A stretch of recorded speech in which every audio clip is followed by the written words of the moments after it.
February 04 Rathasaptami ಕೋಟಿ ಸೂರ್ಯಗ್ರಹಣಕ್ಕೆ ಸಮನಾದ ದಿನ. ಈ ಎರಡು ವಸ್ತುಗಳನ್ನು ಮನೆಗೆ ತಂದರೆ ಧನಯೋಗ 100%. ಮಂಗಳಕರವಾದ ರಥಸಪ್ತಮಿ 4ನೇ ಫೆಬ್ರವರಿ 2025 ರಂದು ಬರಲಿದೆ.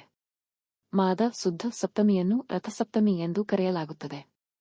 ಇದು ಸೂರ್ಯ ದೇವರು ಹುಟ್ಟಿದ ದಿನ. ಈ ರಥಸಪ್ತಮಿಯು ಮಂಗಳವಾರದ ಜೊತೆಗೆ ಬರುತ್ತದೆ. ಈ ರಥಸಪ್ತಮಿಗೆ ಕೋಟಿಗಟ್ಟಲೆ ಸೂರ್ಯಗ್ರಹಣಗಳ ಶಕ್ತಿಯಿದೆ ಎಂದು ಶಾಸ್ತ್ರಗಳು ಹೇಳುತ್ತವೆ. ಆದರೆ ಈ ರಥಸಪ್ತಮಿಯಂದು ಈ ಎರಡು ವಸ್ತುಗಳನ್ನು ಖರೀದಿಸಿ ಮನೆಗೆ ತಂದರೆ ನಿಮಗೆ ಭಾರೀ ಆರ್ಥಿಕ ಲಾಭವಾಗುತ್ತದೆ. ಅಕ್ಷಯ ಸಂಪತ್ತು ಪೀಳಿಗೆಯಿಂದ ಪೀಳಿಗೆಗೆ ಬರುತ್ತದೆ. ನಿಮ್ಮ ಗಳಿಕೆಯು ಘಾತೀಯವಾಗಿ ಹೆಚ್ಚಾಗುತ್ತದೆ. ಈ ವಸ್ತುಗಳನ್ನು ಮನೆಗೆ ತಂದರೆ ಮನೆಯಲ್ಲಿ ಶಾಂತಿ ಮತ್ತು ಸಂತೋಷ ಬರುತ್ತದೆ. ನಿಮ್ಮ ಮನೆ ನಿಮಗೆ ಸರಿಹೊಂದುತ್ತದೆ. ನೀವು ಮುಟ್ಟಿದ್ದೆಲ್ಲ ಚಿನ್ನ ಸಹ ದೈವ ಕೃಪೆ ಬರುತ್ತದೆ. ಈ ರಥಸಪ್ತಮಿ ಬಹಳ ವಿಶೇಷವಾದ ದಿನ, ಬಹಳ ಅದ್ಭುತವಾದ ದಿನ. ಆದ್ದರಿಂದ ಈ ವಸ್ತುಗಳನ್ನು ಖರೀದಿಸಿ ಮತ್ತು ಮನೆಗೆ ತಂದುಕೊಡಿ. ಏಕೆಂದರೆ ಈ ವಸ್ತುಗಳು ಅತ್ಯಂತ ಪವಿತ್ರವಾಗಿವೆ, ಶಕ್ತಿಯುತವಾಗಿವೆ. ಈ ವಸ್ತುಗಳನ್ನು ಮನೆಗೆ ತಂದರೆ ನಿಮಗೆ ಬಹಳ ಒಳ್ಳೆಯದಾಗುತ್ತದೆ. ಈಗ ರಥಸಪ್ತಮಿ ದಿನದಂದು ಮನೆಗೆ ಯಾವ ವಸ್ತುಗಳನ್ನು ತರಬೇಕು ಎಂಬುದನ್ನು ಈ ವಿಡಿಯೋದಲ್ಲಿ ವಿವರವಾಗಿ ತಿಳಿದುಕೊಳ್ಳೋಣ. ರಥಸಪ್ತಮಿ ದಿನದಂದು ಪ್ರತಿಯೊಬ್ಬರೂ ಸಹ ಕೆಲವು ನಿಯಮಗಳನ್ನು ಪಾಲಿಸಬೇಕು.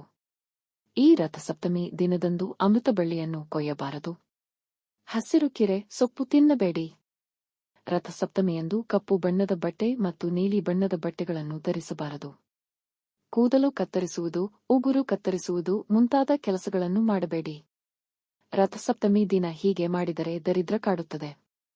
ಅದೇ ರೀತಿ ರಥಸಪ್ತಮಿ ದಿನ ನಾನ್ ವೆಜ್ ತಿನ್ನಬಾರದು. ಇಂದು ನಾನ್ ವೆಜ್ ತಿಂದರೆ ರೋಗರುಜಿನಗಳು ಕಾಡುತ್ತವೆ. 7 ಜನ್ಮಗಳು ಬಡವರಾಗುತ್ತೀರಿ ಎಂದು ಶಾಸ್ತ್ರಗಳಲ್ಲಿ ಹೇಳಲಾಗಿದೆ. ಸೌರಮಾನದ ಪ್ರಕಾರ ಪ್ರತಿ ವರ್ಷ ಮಾದ ಶುದ್ಧ ಸಪ್ತಮಿಯನ್ನು ವ್ರತ ಸಪ್ತಮಿ ಎಂದು ಪರಿಗಣಿಸಲಾಗುತ್ತದೆ. ಇಂದು ಸೂರ್ಯ ಭಗವಂತನ ಜನ್ಮದಿನದ ಶುಭ ದಿನ. ಈ ಶುಭ ದಿನದಂದು ಸೂರ್ಯ ಜನಿಸಿದ ಕಾರಣ ಇದನ್ನು ಸೂರ್ಯ ಜಯಂತಿ ಎಂದು ಕರೆಯುತ್ತಾರೆ. ರಥಸಪ್ತಮಿಯಂದು ಅರುಣೋದಯದಂದು ಆಕಾಶದಲ್ಲಿ ನಕ್ಷತ್ರಗಳ ಸಮೂಹವು ರಥದ ಆಕಾರದಲ್ಲಿದೆ. ಈ ರೀತಿಯಾಗಿ ನಕ್ಷತ್ರಗಳು ರಥದ ಆಕಾರದಲ್ಲಿರುವ 7 ದಿನಗಳನ್ನು ರಥಸಪ್ತಮಿ ಎಂದು ಕರೆಯಲಾಗುತ್ತದೆ. ಈ ರಥಸಪ್ತಮಿ ದಿನದಂದು ಸೂರ್ಯನ ಜನ್ಮದಿನವಾಗಿದೆ. ಕೆಲವು ವಿಶೇಷ ವಸ್ತುಗಳನ್ನು ಖರೀದಿಸಿ ಮನೆಗೆ ತಂದರೆ ಸಾಕು. ಅಗಾಧವಾದ ಆರ್ಥಿಕ ಲಾಭವಾಗುತ್ತದೆ ಎಂದು ವಿಜ್ಞಾನಗಳು ಹೇಳುತ್ತವೆ. ಈ ವಸ್ತುಗಳು ಸೂರ್ಯನಿಗೆ ಬಹಳ ಪ್ರಿಯವಾಗಿವೆ. ಈ ವಸ್ತುಗಳನ್ನು ಮನೆಗೆ ತಂದರೆ ನಿಮಗೆ ಅದ್ಭುತ ಫಲಿತಾಂಶ ಸಿಗುತ್ತದೆ. ಎಷ್ಟೇ ಬಡವನಾದರೂ ಕುಬೇರ ಯೋಗ ಪ್ರಾಪ್ತಿಯಾಗುತ್ತದೆ. ಲಕ್ಷ್ಮೀನಾರಾಯಣನ ಕೃಪೆಯಿಂದ, ಸೂರ್ಯದೇವನ ಕೃಪೆಯಿಂದ ಹೇರಳವಾಗಿದೆ. ಆರ್ಥಿಕ ಲಾಭ ಇರುತ್ತದೆ. ಆದ್ದರಿಂದ ಪ್ರತಿಯೊಬ್ಬರೂ ಈ ವಸ್ತುಗಳನ್ನು ಮನೆಗೆ ತರುತ್ತಾರೆ. ಮತ್ತು ಆ ಸರಕುಗಳಲ್ಲಿ ಮೊದಲ ಸರಕು ಯಾವುದು? ಗೋಧಿ. ಗೋಧಿಯು ಸೂರ್ಯನಿಗೆ ತುಂಬಾ ಇಷ್ಟ. ಹಾಗಾಗಿ ರಥಸಪ್ತಮಿ ದಿನ ಗೋಧಿ ಹೊಟ್ಟು, ಗೋಧಿ ಹಿಟ್ಟು ಖರೀದಿಸಿ ಮನೆಗೆ ತಂದರೆ ನಿಮಗೆ ತುಂಬಾ ಒಳ್ಳೆಯದಾಗುತ್ತದೆ. ಅಂದರೆ ನೀವು ಕೆಜಿಗಟ್ಟಲೆ ಖರೀದಿಸುವ ಅಗತ್ಯವಿಲ್ಲ. ಕೇವಲ 1/4 ಕೆಜಿ ಅಥವಾ 1/2 ಕೆಜಿ ಪ್ಯಾಕೆಟ್ ಅನ್ನು ಖರೀದಿಸಿ. ಗೋಧಿಗೆ ಸಂಬಂಧಿಸಿದ ಯಾವುದನ್ನಾದರೂ ಇಂದು ಮನೆಗೆ ತಂದರೆ ನಿಮಗೆ ಸಕಲ ಸಂಪತ್ತು ಸಿಗುತ್ತದೆ. ಸೂರ್ಯ ಭಗವಂತನ ಕೃಪೆ ದೊರೆಯಲಿದೆ. ಉತ್ತಮ ಆರೋಗ್ಯ ಪಡೆಯಿರಿ. ಗೋಧಿಯ ಬಗ್ಗೆ ಎಲ್ಲರಿಗೂ ತಿಳಿದಿದೆ. ಗೋಧಿ ತುಂಬಾ ಬಲವರ್ಧನೆ ಮಾಡುವ ಆಹಾರವಾಗಿದೆ. ಗೋಧಿ ಅನೇಕ ಪೋಷಕಾಂಶಗಳನ್ನು ಒಳಗೊಂಡಿದೆ. ಸೂರ್ಯನ ನೆಚ್ಚಿನ ಧಾನ್ಯವೆಂದರೆ ಗೋಧಿ. ಹಾಗಾಗಿ ರಥಸಪ್ತಮಿ ದಿನದಂದು ಗೋಧಿಗೆ ಸಂಬಂಧಿಸಿದ ಸಾಮಗ್ರಿಗಳನ್ನು ಮನೆಗೆ ತಂದರೆ ನೀವು ಎಂದಿಗೂ ಖಾಲಿಯಾಗದ ಸಂಪತ್ತನ್ನು ಪಡೆಯುತ್ತೀರಿ. ಹಣದ ಸಮಸ್ಯೆಗಳು ದೂರವಾಗುತ್ತವೆ. ಅದರಲ್ಲೂ ಗೋಧಿ ಹಿಟ್ಟು ಮತ್ತು ಗೋಧಿ ಹೊಟ್ಟು ಇವತ್ತು ಹೀಗೆ ತಂದಿದ್ದಾರೆ. ಒಂದು ಸಿಹಿ ಪದಾರ್ಥವನ್ನು ಮಾಡಿ. ಆ ಸಿಹಿ ಪದಾರ್ಥವನ್ನು ದೇವರಿಗೆ ನೈವೇದ್ಯ ಮಾಡಿ ಮತ್ತು ನಿಮ್ಮ ಮನೆಯ ಹತ್ತಿರವಿರುವ ಬಡವರಿಗೆ ಅಥವಾ ಚಿಕ್ಕ ಮಕ್ಕಳಿಗೆ ಹಂಚಿರಿ. ಹೀಗೆ ಮಾಡುವುದರಿಂದ ನಿಮಗೆ ತುಂಬಾ ಪುಣ್ಯ ಸಿಗುತ್ತದೆ. ಇದರಿಂದ ನಿಮ್ಮ ಆರೋಗ್ಯ ಸಮಸ್ಯೆಗಳು ಸಹ ದೂರವಾಗುತ್ತವೆ. ಆದ್ದರಿಂದ ಪ್ರತಿಯೊಬ್ಬರೂ ಈ ರಥಸಪ್ತಮಿ ದಿನದಂದು ಗೋಧಿ ಉತ್ಪನ್ನಗಳನ್ನು ಖರೀದಿಸಿ ಮನೆಗೆ ತರಬೇಕು. ಹಾಗೆಯೇ ರಥಸಪ್ತಮಿ ದಿನದಂದು ಮನೆಗೆ ತರುವುದು ಎರಡನೆಯದು. ಅಂದರೆ ಬೆಲ್ಲ. ಇಂದು ಬೆಲ್ಲವನ್ನು ಪಡೆಯುವುದು ಉತ್ತಮ ಶುಭ ಫಲಿತಾಂಶಗಳನ್ನು ತರುತ್ತದೆ. ನಿಮ್ಮ ಜೀವನವು ಅದ್ಭುತವಾಗಿ ಬದಲಾಗುತ್ತದೆ. 4 ಎಲ್ಲಾ ರೀತಿಯಲ್ಲೂ ಒಟ್ಟಿಗೆ ಬರುತ್ತದೆ. ಬೆಲ್ಲವು ಎಲ್ಲಾ ದೇವತೆಗಳಿಗೂ ಪ್ರಿಯವಾಗಿದೆ. ಸೂರ್ಯ ಭಗವಂತನು ಬೆಲ್ಲವನ್ನು ತುಂಬಾ ಇಷ್ಟಪಡುತ್ತಾನೆ. ಸಿಹಿ ಇರುವ ಯಾವುದೇ ಮನೆಯಲ್ಲಿ ದೇವತೆಗಳು ವಾಸಿಸುತ್ತಾರೆ ಎಂದು ಪುರಾಣಗಳು ಹೇಳುತ್ತವೆ.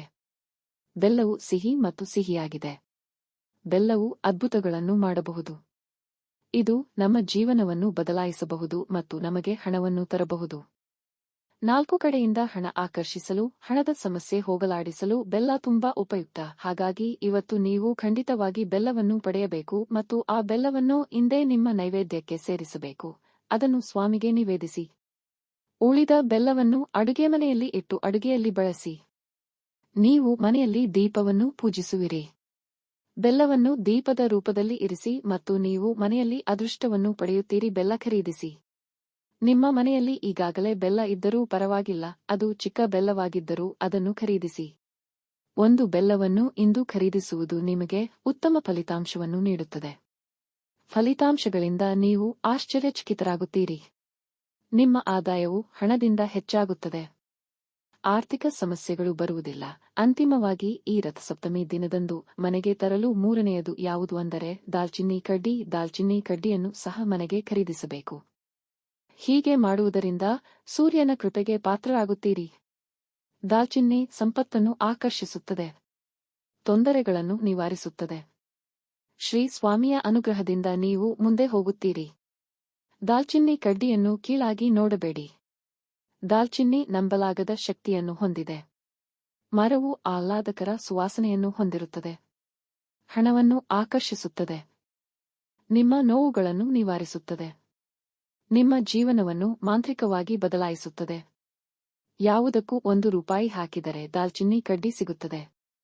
ಹೀಗೆ ಪಡೆದ ದಾಲ್ಚಿನ್ನಿ ಕಡ್ಡಿಯನ್ನು ಅಡುಗೆ ಮನೆಯಲ್ಲಿಟ್ಟು ಅಡುಗೆಗೆ ಬಳಸಬಹುದು. ಅಥವಾ ನೀವು ಪರಿಹಾರಗಳನ್ನು ಮಾಡಬಹುದು ಮತ್ತು ನಿಮ್ಮ ಬಡತನವನ್ನು ತೆಗೆದುಹಾಕಬಹುದು. ನೀವು ಖರೀದಿಸಿದ ದಾಲ್ಚಿನ್ನಿ ಕಡ್ಡಿಯನ್ನು ಪುಡಿಯಂತೆ ಮಾಡಿ, ಆ ಪುಡಿಯನ್ನು 1 ಲೋಟ ನೀರಿಗೆ ಸೇರಿಸಿ ಮತ್ತು ಅದೇ ನೀರಿಗೆ ಚಿಟಿಕೆ ಕಲ್ಲು ಉಪ್ಪು ಸೇರಿಸಿ ಮತ್ತು ನಂತರ ಆ ನೀರನ್ನು ತೆಗೆದುಕೊಂಡು ನಿಮ್ಮ ಮನೆಯ ಸುತ್ತಲೂ ಚಿಮುಕಿಸಿ. ಹೀಗೆ ಸಿಂಪರಣೆ ಮಾಡುವುದರಿಂದ ನಿಮ್ಮ ಮನೆ ಎಲ್ಲಾ ಬಡತನವು ಸಂಪೂರ್ಣವಾಗಿ ನಿವಾರಣೆಯಾಗುತ್ತದೆ. ಹಾಗಾಗಿ ರಥಸಪ್ತಮಿ ದಿನದಂದು ದಾಲ್ಚಿನ್ನಿ ಕಡ್ಡಿಯನ್ನು ಮನೆಗೆ ತನ್ನಿ. ಆ ಮರವನ್ನು ಅಡುಗೆಮನೆಯಲ್ಲಿ ಇಡಬಹುದು.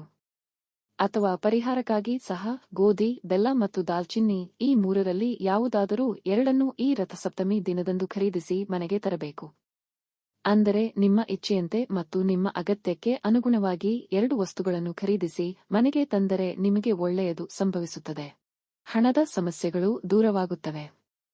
ಅಖಂಡ ಧನ ಪ್ರಾಪ್ತಿಯಾಗುತ್ತದೆ. ತಲೆಮಾರುಗಳವರೆಗೆ ಅಕ್ಷಯ ಸಂಪತ್ತು ಬರುತ್ತದೆ.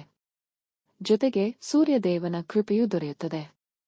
ಹಾಗಾಗಿ ಈ ರಥಸಪ್ತಮಿ ದಿನದಂದು ನಾವು ಹೇಳಿದ 3 ವಸ್ತುಗಳಲ್ಲಿ 2ನ್ನು ಪ್ರತಿಯೊಬ್ಬರೂ ಮನೆಗೆ ತರಲೇಬೇಕು. ಹಾಗೆಯೇ ಈ ಮಾಸದಲ್ಲಿ ಅಪ್ಪಿತಪ್ಪಿಯೂ ಒಂದಿಷ್ಟು ಕೆಲಸಗಳನ್ನು ಬಿಟ್ಟು ಯಾವ ಕೆಲಸವನ್ನೂ ಮಾಡಬಾರದು. ಗೊತ್ತಿಲ್ಲದೆ ಈ ಕೆಲಸಗಳನ್ನು ಮಾಡಿದರೆ 7 ತಲೆಮಾರು ಬಡವರಾಗುತ್ತಾರೆ ಎನ್ನುತ್ತಾರೆ ಜ್ಞಾನಿಗಳು. ಮಾಸದ ಮುಂದಿನ ಭಾನುವಾರದಂದು ನಿಮ್ಮ ಉಗುರುಗಳನ್ನು ಕ್ಷೌರ ಮಾಡಬೇಡಿ ಅಥವಾ ಕತ್ತರಿಸಬೇಡಿ. ಅನೇಕರಿಗೆ ಈ ಬಗ್ಗೆ ತಿಳಿದಿಲ್ಲ ಮತ್ತು ಭಾನುವಾರ ರಜಾದಿನವಾದ ಕಾರಣ ಅವರು ತಮ್ಮ ಕೂದಲನ್ನು ಬಿಡುವಿನ ಭಾನುವಾರದಂದು ಮಾಡುತ್ತಾರೆ. ಅವರು ತಮ್ಮ ಉಗುರುಗಳನ್ನು ಕತ್ತರಿಸುತ್ತಲೇ ಇರುತ್ತಾರೆ. ಎಂದಿನಂತೆ ಭಾನುವಾರದಂದು ಈ ಕೆಲಸಗಳನ್ನು ಮಾಡುವುದು ಸರಿ. ಆದರೆ ಯಾವುದೇ ಸಂದರ್ಭದಲ್ಲೂ ಭಾನುವಾರದಂದು ಶೇವ್ ಮಾಡಬೇಡಿ, ಉಗುರುಗಳನ್ನು ಕತ್ತರಿಸಬೇಡಿ. ಹಾಗೆ ಮಾಡಿದರೆ ದಾರಿದ್ರ್ಯ. ಹಾಗೆಯೇ ಈ ಮಾಸದಲ್ಲಿ ಎಲ್ಲರೂ ಆರೋಗ್ಯಕ್ಕಾಗಿ ಸೂರ್ಯನನ್ನು ಪ್ರಾರ್ಥಿಸುತ್ತಾರೆ.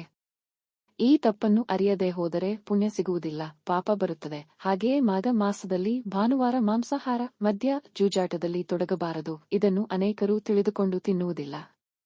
ಆದರೆ ಭಾನುವಾರದಂದು ಮಾಂಸ ತಿಂದರೂ ಮದ್ಯಪಾನ ಮಾಡಿದರೂ 7 ಜನ್ಮಗಳವರೆಗೆ ಬಡತನವನ್ನು ಅನುಭವಿಸುವಿರಿ. ಅವರು ಅನಾರೋಗ್ಯಕ್ಕೆ ಒಳಗಾಗುತ್ತಾರೆ ಎಂದು ಜ್ಞಾನಿಗಳು ಹೇಳುತ್ತಾರೆ. ಮಾಸದಲ್ಲಿ ಸಂಜೆ ಕತ್ತಲಾದ ನಂತರ ಹಾಲು, ಮೊಸರು, ಹುಣಸೆಹಣ್ಣು, ಕೆಂಪು ಮೆಣಸಿನಕಾಯಿ ಇತ್ಯಾದಿ ಬೇರೆಯವರಿಗೆ ಕೊಡಬೇಡಿ. ಇಲ್ಲದಿದ್ದರೆ ನೀವು ಬಡವರಾಗುತ್ತೀರಿ. ಮಾಸದಲ್ಲಿ ಈ ಕೆಲಸಗಳನ್ನು ಮಾಡದಂತೆ ಎಚ್ಚರಿಕೆ ವಹಿಸಿದರೆ ನಿಮ್ಮ ಮನೆಗೆ ತುಂಬಾ ಒಳ್ಳೆಯದು.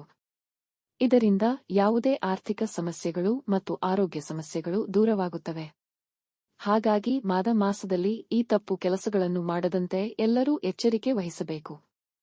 ಈ ಮಾದ ಮಾಸವು ಉತ್ತರಾಯಣ ಪುಣ್ಯಮಾಸದಂತೆ ಅತ್ಯಂತ ಮಂಗಳಕರ ಮಾಸವಾಗಿದೆ. ಈ ಮಾದ ಮಾಸದಲ್ಲಿ ಉಷೋದಯನಿಗೆ ಮೊದಲು ಮಾಡುವ ಸ್ನಾನ ಅತ್ಯಂತ ಶ್ರೇಯಸ್ಕರ. ಆರೋಗ್ಯವೂ ಕೂಡ. ಈ ಸ್ನಾನದ ಪೀಠಾಧಿಪತಿ ಸೂರ್ಯ. ಕಾರ್ತಿಕ ಮಾಸದಲ್ಲಿ ಚಂದ್ರನು ಔಷಧಿಯಾಗಿ ಆರೋಗ್ಯವನ್ನು ನೀಡುವಂತೆ ರವಿಯು ಈ ಮಾದ ಮಾಸದಲ್ಲಿ ತನ್ನ ಕಿರಣಗಳಿಂದ ಆರೋಗ್ಯವನ್ನು ದಯಪಾಲಿಸುತ್ತಾನೆ. ಅದಕ್ಕಾಗಿಯೇ ಈ ಮಾದ ಮಾಸದಲ್ಲಿ ಸ್ನಾನದ ನಂತರ ಅರ್ಘ್ಯವನ್ನು ಸೂರ್ಯನಿಗೆ ಅರ್ಪಿಸಲಾಗುತ್ತದೆ. ಈ ಮಾಸದಲ್ಲಿ ಮಾಡುವ ಯಾವುದೇ ಪಾರಾಯಣವು ಒಂದು ಅದ್ಭುತ ಫಲಿತಾಂಶಗಳನ್ನು ತರುತ್ತದೆ ಎಂದು ಪುರಾಣಗಳು ಹೇಳುತ್ತವೆ.